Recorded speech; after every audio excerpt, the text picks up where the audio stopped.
What if I told you that one of the most powerful rulers in all of ancient Egypt was almost completely erased from history? And the only reason we know the full truth today is because of a single tooth and modern DNA technology. Not a tomb, not a statue, a tooth. Found inside a wooden box tucked away in a forgotten corner of a museum. That's where this story begins. And trust me, by the end of this video, everything you thought you knew about ancient Egypt is going to look completely different.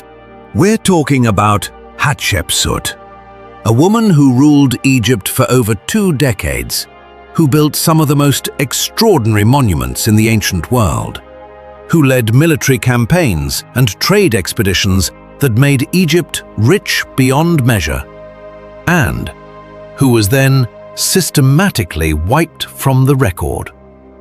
Her face was chiseled off statues, her name was removed from inscriptions, her cartouches were plastered over. For thousands of years, she simply didn't exist. And then, science brought her back. Stay with me, because this story gets genuinely wild. We're going to go through who Hatshepsut actually was, how she rose to power in a system designed to keep women out, what she built and accomplished, why she was erased, and then the jaw-dropping modern discovery that confirmed her identity after 3,000 years of silence. This is one of those stories that reminds you why history is never actually finished. Let's set the scene. Ancient Egypt, around 1478 BCE. The pharaoh, Thutmose II, has just died. His heir, Thutmose III, is a young child. Some historians believe he was only around 2 years old when his father died. An infant cannot rule an empire. Someone needed to step in. That someone was Hatshepsut, the daughter of the great pharaoh Thutmose I and the widow of Thutmose II. She became regent, meaning she was supposed to govern temporarily until the young king came of age. But Hatshepsut had other plans. Within a few years, she didn't just rule as regent. She declared herself Pharaoh, full Pharaoh. She wore the double crown. She wore the false beard that pharaohs wore ceremonially. She took on the full titulary of an Egyptian king, all 5 royal names. She had herself depicted in statues and wall carvings as a male figure. Not because she was hiding that she was a woman, her inscriptions sometimes switch between masculine and feminine grammar, but because the role of pharaoh was so fundamentally tied to masculinity in Egyptian culture that to hold the office fully, you had to inhabit its iconography. This was not a quiet power grab. This was a bold, calculated, deeply strategic move. And it worked. For approximately 22 years, Hatshepsut ruled Egypt, and she ruled it extraordinarily well. Let's talk about what she actually did, because this is where things get impressive. Hatshepsut organized and personally oversaw one of the most famous trade expeditions in Egyptian history, the expedition to the land of Punt. Now, historians still debate exactly where Punt was, with candidates including modern-day Somalia, Eritrea, or parts of the Arabian Peninsula. But what we know is that Hatshepsut sent a fleet of ships there and brought back incredible wealth. Myrrh trees, frankincense, ebony, gold, ivory, exotic animals.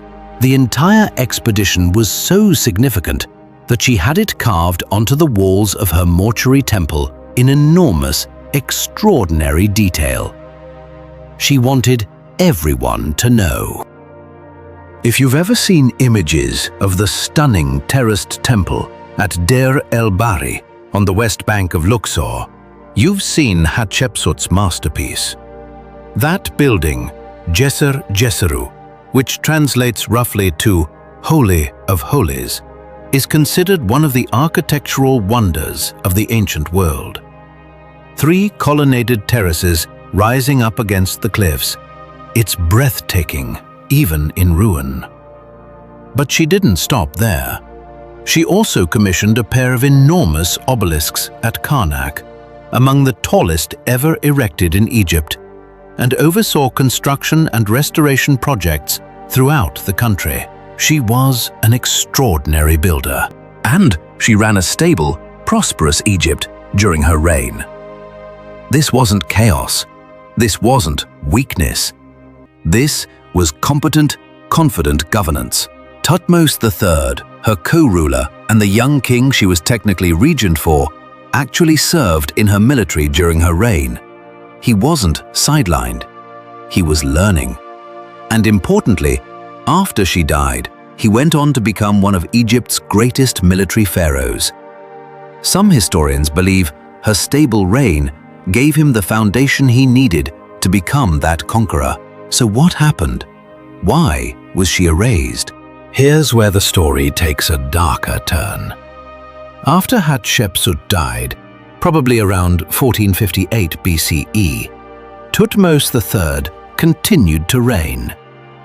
And sometime later in his reign, scholars debate exactly when, but likely toward the end of his life, a systematic effort began to remove Hatshepsut from the record. Her statues were destroyed or buried. Her images were chiseled out of walls.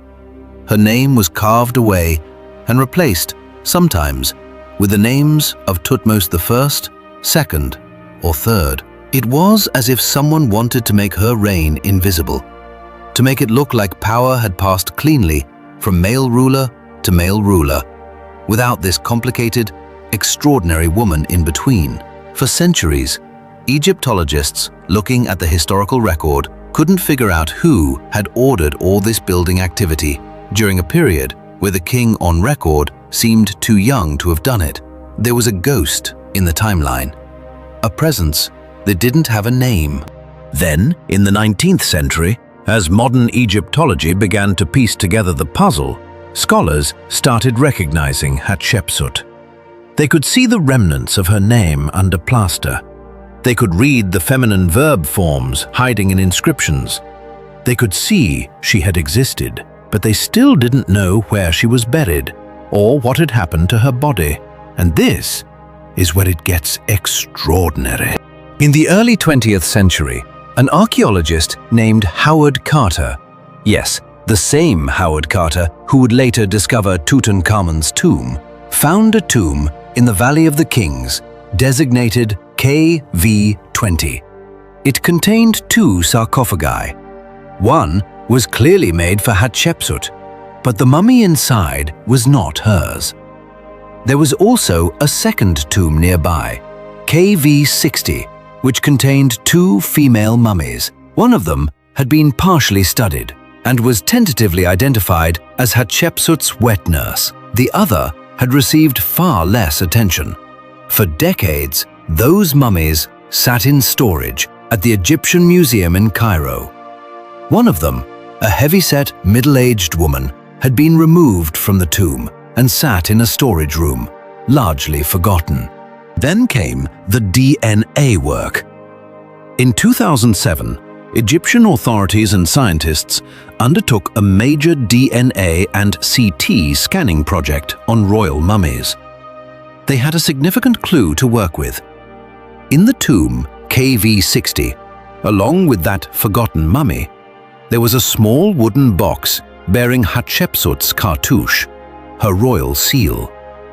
Inside the box were objects including a molar tooth, a single tooth. Scientists examined the mummy's jaw. The tooth fit perfectly into a gap in her jaw where a tooth was missing. The fit was described as essentially conclusive, combined with DNA analysis that linked her to other known royal mummies, specifically the mummy of Ahmose Nefertari and others in the royal lineage. Scientists announced that the heavy-set, middle-aged woman who had been sitting in a museum storage room for decades was almost certainly Hatshepsut herself.